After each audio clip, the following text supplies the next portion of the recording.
네, 안녕하세요. 하이투자증권 김영기입니다. 오늘 준비한 자료는 디파이 자료고요.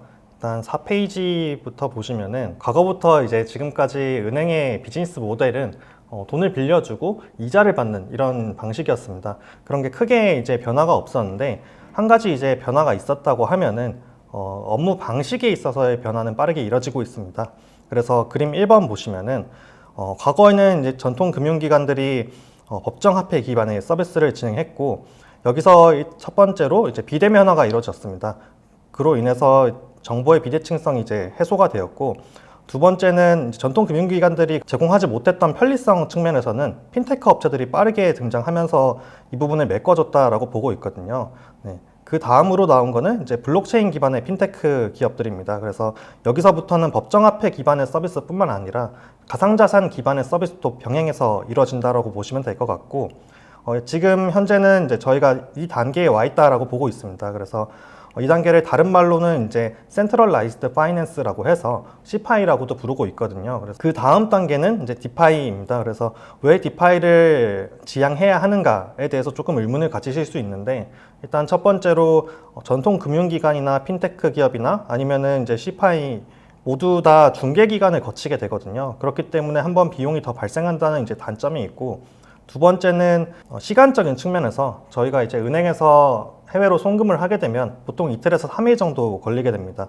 그렇기 때문에 이런 부분에 있어서 디파이가 조금 더 해결해 줄 수 있는 부분이 있다라고 좀 보고 있습니다. 그리고 마지막으로는 이제 메타버스 때문인 건데, 저희가 메타버스 상에서는 뭐 현금을 주고받거나 하지 않잖아요. 그리고 만약에 제가 원화로 거래를 한다라고 하면은 뭐 미국에서 메타버스를 서비스를 이용한다라고 할 때 환전이 또 서비스가 들어가게 되는데, 이러면 이제 또 중개기관이 필요하게 됩니다. 그렇기 때문에 디파이 메타버스 상에서의 디파이 서비스는 이제 필수적이다라고 좀 보고 있고, 이제 디파이가 어떤 것인가에 대해서 조금 간략히 말씀을 드리면은, 디파이는 탈중앙화 앱이라고 해서 D앱이라고도 부르고 있습니다. D앱은 이제 메인넷을 보유한 블록체인 시스템 상에서의 다양한 생태계 확장 수단이라고 좀 의미는 있는데, 조금 더 쉽게 말씀을 드리면은 메인넷이라고 하면은 비트코인이나 이더리움 체인을 좀 생각하시면 되고, 이런 것들은 이제 기반 시설이기 때문에 뭐 하나의 저희 휴대폰 안에 iOS나 아니면 안드로이드 이런 좀 체제를 좀 생각하시면 될 것 같습니다.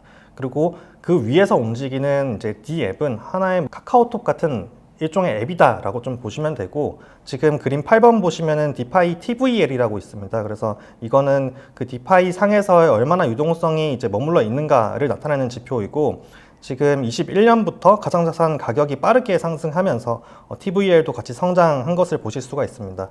그리고 최근에는 이제 코인 가격들이 대부분 50%에서 60% 정도로 좀 조정을 받았는데, 그와 비교했을 때는 사실 그만큼 하락폭이 없었기 때문에 코인은 계속 유입이 되었다라고 좀 볼 수가 있고, 오른쪽에 이제 그림 9번 보시면은 디파이 서비스 현황이 나옵니다.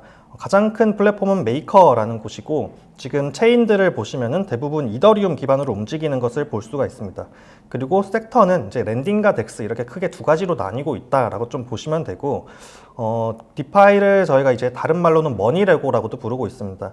그 이유는 이제 블록체인의 특성상 오픈소스에 기인하기 때문인데요. 누구나 이제 GitHub라는 사이트에 가서 이 코드를 이제 복사를 할 수 있습니다. 그렇기 때문에 자유롭게 합성, 결합, 융합이 가능하기 때문에 레고처럼 조립이 가능하다라는 의미에서 머니레고라고도 부르고 있습니다. 다음으로 이제 11페이지 보시면 디파이 서비스별로 제가 말씀을 드리겠습니다. 앞서서 이제 말씀드렸는데, 지금 디파이 서비스 중에서 랜딩 서비스가 가장 큰 부분을 차지하고 있습니다. 그래서 랜딩 플랫폼에는 이제 메이커라든지 아니면 아베, 컴파운드 같은 이제 플랫폼이 상위권에 있고, 지금까지는 크게 두 가지 서비스를 진행하고 있습니다. 그래서 CDP와 플래시론 이렇게 두 가지가 있고, CDP는 이제 담보대출이라고 보시면 되고, 플래시론은 무담보대출이라고 보시면 됩니다.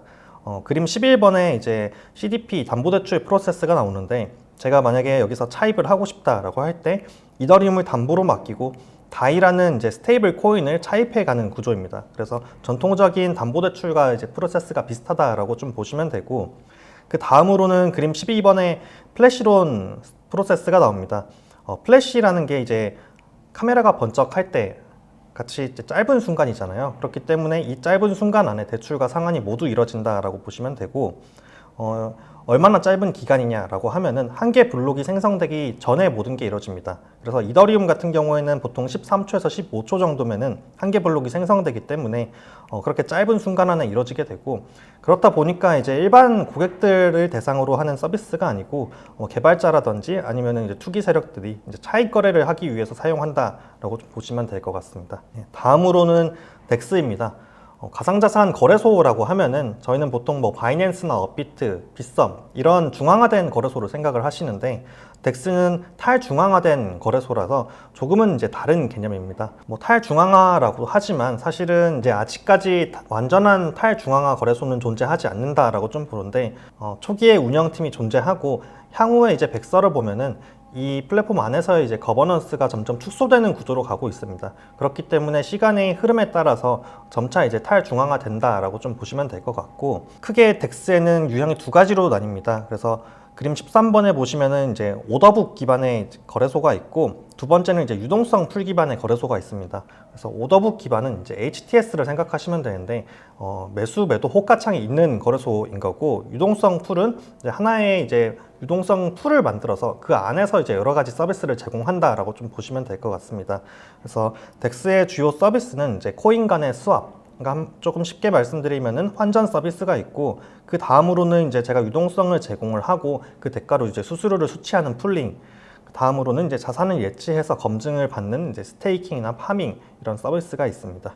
네, 다음으로는 이제 보험인데, 보통 저희가 이제 보험을 생각하시면 뭐 암보험이라든지 뭐 실손보험 또는 뭐 저축보험 이런 걸 생각하실 수가 있는데, 디파이에서의 보험 서비스는 조금 다릅니다. 넥서스 뮤추얼이라는 플랫폼이 가장 큰데, 여기서 제공하는 서비스는 이제 토큰 디패깅 방지, 프로토콜 해킹 보호, CEX 해킹 보호 이렇게 있는데, 토큰 디패깅 방지부터 말씀을 드리면은 스테이블 코인이 보통 한 개에 1달러에 패깅이 되어 있습니다. 그런데 이게 알고리즘 기반으로 움직이기 때문에 디패깅이 발생할 수가 있는데요. 그렇게 디패깅이 발생했을 때 손실을 입는다면 이제 보상을 받을 수 있는 보험이라고 보시면 되고, 다음으로는 이제 프로토콜 해킹 보호나 CEX 해킹 보호는 중앙화된 거래소나 탈중앙화된 거래소가 이제 해킹을 당했을 때 자산을 보호받을 수 있는 보험이라고 보시면 될 것 같습니다. 그리고 조금 더 이제 현실과 연계된 보험은 그림 18번 보시면 되는데, 이더리스크에서 제공하는 비행기 연착 보험이 있습니다. 그래서 제가 개인 지갑을 연결을 해놓고 항공사랑 항공편을 이제 선택을 하면 제가 따로 청구를 할 필요 없이 자동으로 보험이 이제 청구가 된다고 보시면 되고, 이 디파이 서비스를 보시면은 점점 이제 현실 세계와 연결이 되고 있는 것을 보실 수가 있습니다. 그래서 앞으로는 현실과 더 연계된 서비스가 많이 발생을 할 것이다 라고 좀 전망을 하고, 다음으로는 이제 디파이 전망에 대해서 말씀을 드리려고 하는데, 일단 첫 번째는 저는 오라클의 역할이 확대될 것이다 라고 좀 보고 있습니다. 오라클은 이제 저희가 생각하는 기업과는 상관이 없고 일종의 인프라라고 보시면 됩니다. 그래서 뭐 기온이라든지 주가 지수 또는 뭐 코인 가격 같은 현실의 데이터를 가져와서 블록체인 안으로 들어올 수 있도록 해주는 이제 인프라인 거고, 디파이에서 이제 오라클이 필요한 이유는, 예를 들어서 말씀을 드리면은 삼성전자 주가가 10만 원이 되면 B가 A에게 코인을 자동으로 지급을 한다라는 이제 스마트 계약을 체결을 할 수가 있습니다. 그렇게 되면 필요한 데이터는 삼성전자 주가가 얼마인가인 건데, 이거를 이제 블록체인 안에서 자체적으로 생성을 할 수는 없습니다. 그렇기 때문에 외부의 데이터를 가져오는 어떤 하나의 매개체가 있어야 되고, 그 역할을 오라클이 할 수가 있는 거죠. 지금 그림 25번 보시면은 오라클 TVS라고 나오는데, 이 TVS라는 지표는 그 해당 오라클을 얼마나 많이 사용하는가를 나타내고 있습니다. 그래서 지금 체인링크라는 이제 코인이 55% 정도로 가장 많이 사용되고 있기 때문에 앞으로도 이 선점 효과가 좀 발생을 할 것이다 라고 좀 생각을 하고요. 다음으로는 이제 STO의 도입이 실질적인 대출 서비스를 이끌 것이다 라고 생각을 하고 있습니다. STO가 어떤 것이냐고 하면은 시큐리티 토큰 오퍼링이라고 해서 증권화 토큰이라고 보시면 됩니다. 제가 앞에서 말씀드렸듯이 그림 26번 보시면은 CDP라는 담보대출이 지금 이뤄지고 있는데, 아직까지는 이제 한계점이 존재를 한다고 판단을 하고 있습니다. 그 이유는 제가 담보로 맡기는 이더리움도 이제 가상자산이고 스테이블 코인도 가상자산이기 때문에 저는 이게 담보대출이라기보다는 아직까지는 가상자산 교환에 가깝다라고 좀 판단을 하고 있고, 이렇게 좀 한정적으로 서비스가 이뤄지는 이유는 결국에는 실물자산의 토큰화가 이뤄지지 못했기 때문이라고 보고 있습니다. 그래서 앞으로 이 실물자산의 토큰화를 지원해주는 게 STO라고 보시면 되고, 주식이나 채권, 부동산 같은 실물자산의 토큰화가 된다면 진정한 의미의 담보대출이 일어날 것이다라고 보고 있습니다. 지금 국내에서는 이제 정식으로 서비스를 하고 있지는 않지만, 그림 28번 보시면 카사코리아가 부동산 토큰화 서비스를 제공하고 있습니다. 지금 프로세스를 보시면은 건물주가 이제 신탁회사에 차분 신탁을 맡기고, 이걸 기반으로 일종의 STO를 진행한다라고 좀 보시면 될 것 같아요. 그래서 이렇게 STO를 진행하게 되면 이제 얻는 이점은, 첫 번째는 이제 부동산이라는 큰 자산을 쪼개서 판매를 할 수가 있게 된다는 점입니다. 그렇기 때문에 이제 매매가 좀 더 이제 원활하고, 두 번째는 이제 투자자 입장에서 뭐 부동산 투자할 때 보통 등기 비용이나 중개사 비용 등이 이제 발생을 하게 되는데, 이런 비용들이 추가로 발생하지 않는다는 장점이 있고, 마지막으로는 이 환금성이 뛰어나다는 것입니다. 쪼개서 팔 수 있기 때문에 주식처럼 사고 팔 수 있다라고 좀 보시면 될 것 같고, 국내에서는 아직까지 이거에 대한 이제 규제는 없습니다. 그러나 미국에서는 이 STO에 대해서 증권이다라고 해서 가이드라인을 제시하고 있고, 일본은 이 금융상품거래법을 적용해서 증권사가 이걸 다루고 있습니다. 그래서 그림 29번 보시면 국내에서도 STO에 대한 기반 작업은 이루어지고 있는데, 예탁결제원이 이제 발주를 넣은 기능 흐름도입니다. 그래서 가운데 그림을 보시면은 유통시장에서의 증권사가 위치해 있는 것을 보실 수가 있고, 앞으로 STO가 활성화된다고 하면 증권사가 유통시장에서의 역할을 할 것이다 라고 좀 보고 있습니다. 그림 29번 보시면 국내에서도 기반 작업을 하고 있는 것을 보실 수가 있습니다. 예탁결제원이 발주를 넣은 기능 흐름도인데요.